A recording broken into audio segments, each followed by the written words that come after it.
Selamat berjumpa lagi, friend. Pada part 2 video kali ini akan menjelaskan menu perintah constraint. Bukannya kemudian pilih metrik dan pilih standar milimeter IPT, klik read untuk memulai. Setelah masuk part, kemudian pilih start to diskette dan pilih plan untuk menggambar. Setelah masuk ke menu sketch, di sini tersedia berbagai perintah menggambar dengan fitur constraint. Fitur constraint dapat dipahami untuk memaksa mengikuti aturan gambar yang kita inginkan. Pertama-tama kita buat line tanpa ukuran. Di sini tersedia fitur dimension untuk memberi dan mengubah ukuran gambar. Caranya tinggal klik dimension dan arahkan ke garis yang akan diberi ukuran. Selanjutnya kita buat dulu gambar lingkaran dan line. Untuk menjelaskan fitur coincident constraint, kita coba beri ukuran dahulu. Fitur ini digunakan untuk menempelkan titik dengan garis. Caranya dengan klik garis dan titik pusat lingkaran untuk menyatukannya. Selanjutnya fitur parallel constraint, kita buat dulu garis bantu penjelasannya. Jadi fitur ini digunakan untuk memparalelkan garis.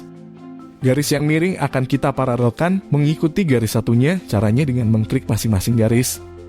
Garis yang belum memiliki constraint akan mengikuti garis yang ada constraint atau ukurannya.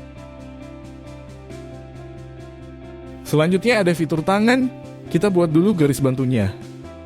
Fitur tangan ini digunakan untuk menempelkan garis dengan lengkungan.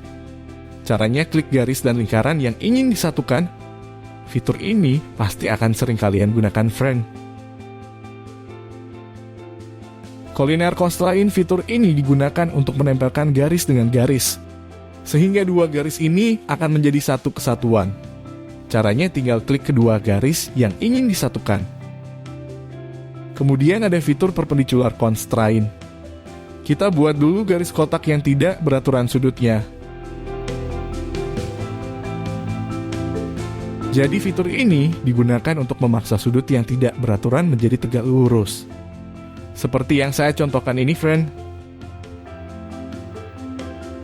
Selanjutnya fitur concentric constraint, untuk menjelaskannya kita buat dulu lingkaran yang berbeda pusatnya. Jadi fitur concentric constraint ini akan menyatukan atau mensejajarkan pusat lingkaran yang berbeda. Tips and trick, kalian bisa memindahkan lingkaran dengan mengklik dan tahan pusat lingkaran. Asalkan belum ada ukuran atau constraint di pusat lingkarannya. Selanjutnya ada fitur horizontal constraint, kita buat dulu garis bantu penjelasannya. Fitur ini digunakan untuk mensejajarkan garis atau titik. Caranya tinggal klik fitur dan arahkan ke garisnya, maka akan otomatis sejajar horizontal. Tersedia juga fitur vertical constraint. Hampir mirip fungsinya, namun hasilnya akan sejajar secara vertikal.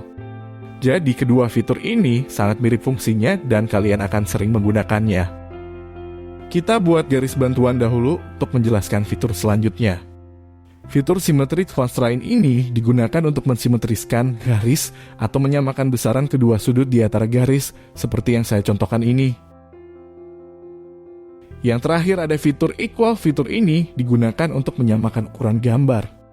Kita buat lingkaran yang berbeda ukuran dan berikan ukuran di salah satu lingkaran sebagai acuannya. Kemudian klik satu persatu lingkaran, kemudian klik lingkaran acuannya. Dengan fitur equal ini akan memudahkan kita menyamakan ukuran suatu gambar. Gimana pembahasan constraint kali ini, menarik kan? Mungkin cukup sekian, mari lanjut part 3. Let's go!